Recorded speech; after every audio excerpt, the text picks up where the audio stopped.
उसने कहा कि जब मैं बोट पर बैठकर आसमान की तरफ देखता तो ऐसा लगता जैसे मैं जहन्नुम में बैठकर जन्नत की तरफ देख रहा हूँ। सच्ची कहानी पे मबनी ये बुक 36 हफ्तों के लिए दुनिया की बेस्ट सेलर बुक रही, सिर्फ इस वजह से कि इसमें एक ऐसे इंसान की सच्ची कहानी थी जो लोगों को बहुत हैरान कर रही थी। दोस्तों, आपका अनसीन एक्चुअल यूट्यूब चैनल में बहुत बहुत खुश आमदीद।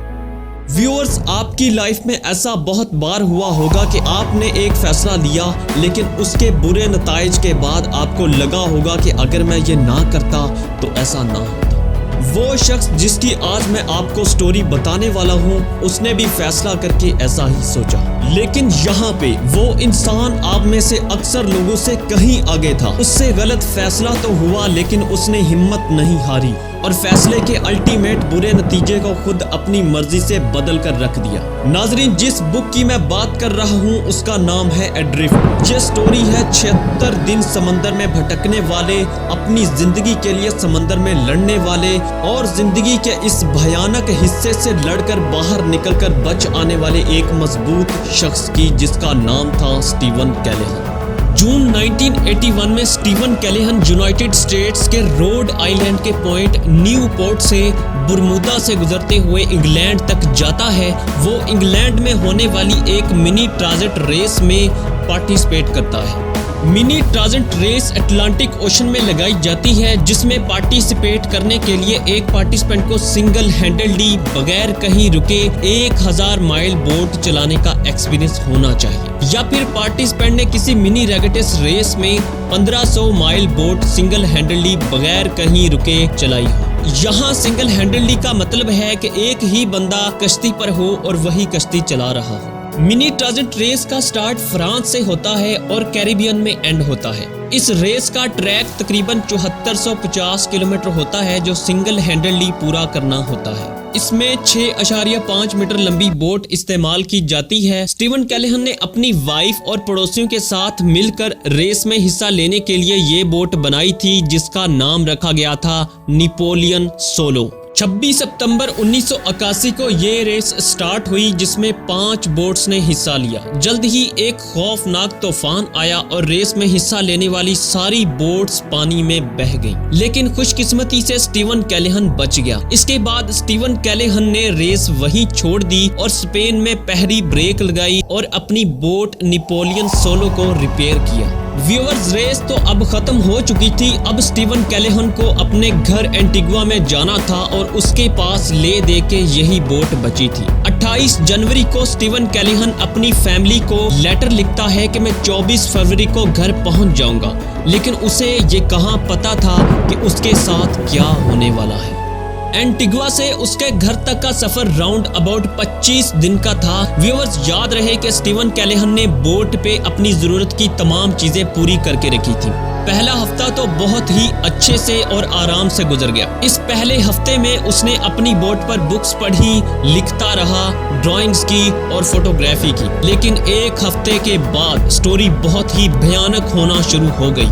4 फरवरी की रात को जब स्टीवन 20 मिनट के लिए अपनी बोट में सोया हुआ था, अचानक उसकी बोट से कोई चीज बहुत ताकत से टकराई। स्टीवन लिखता है कि मेरे अंदाजे के मुताबिक वो एक व्हेल मछली थी। इस टक्कर की वजह से बोट में सुराख हो गया और बोट में पानी भरने लगा। स्टीव कहता है कि बौखलाहट से मेरा सर घूम गया, मेरे पूरे जिस्म में एक खौफ तारी हो गया। मैंने जल्दी से इमरजेंसी डफल निकालने की कोशिश की, लेकिन तब तक देर हो चुकी थी क्योंकि लाइफ राफ्ट फूल चुका था। अगर मैं उस पे नहीं जाता तो मैं उसे खो देता। दोस्तों, इमरजेंसी डफल एक बैग होता है जिसमें हर जरूरत की चीज को महफूज करके रखा जाता है और फर्स्ट एड बॉक्स भी इसी में होता है। लेकिन उससे वो छूट गया था और उसने लाइफ राफ्ट में छलांग लगा दी थी। 6 से 9 फीट की ऊंची लहरें थीं, लेकिन लाइफ राफ्ट स्टीवन को बचाए हुए था। जैसे भी करके स्टीवन ने इमरजेंसी डफल वाला बैग नीचे गोता लगा के डूबती हुई बोट से निकाल लिया, जिसमें उसका खाना पीना और कपड़े थे।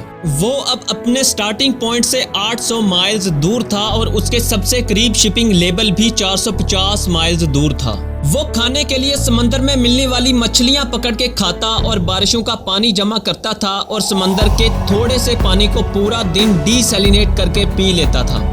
डिसैलिनेट का मतलब समंदर के पानी से नमकियात को खत्म करके उसे पीने के काबिल बनाना। जी हाँ, उसके पास पानी को डिसैलिनेट करने के लिए सामान मौजूद था। आप हैरान हो रहे होंगे कि वो इतना इंतजाम करके निकला। तो इसका जवाब ये है कि उसने अपने समुद्री सफर से पहले एक बुक पढ़ रखी थी जिसमें समुद्री सफर के लिए तमाम इंतजामात करने का बताया हुआ था। दिन गुजरते गए लेकिन कोई भी स्टीवन की मदद करने के लिए नहीं पहुंचा था। वो बहुत ज्यादा डिसअपॉइंट हो चुका था। वो चीखने चिल्लाने लगा था और कभी अपने आप को समझाता कि तुम एक बच्चे की तरह क्यों रो रहे हो, हिम्मत नहीं हारनी।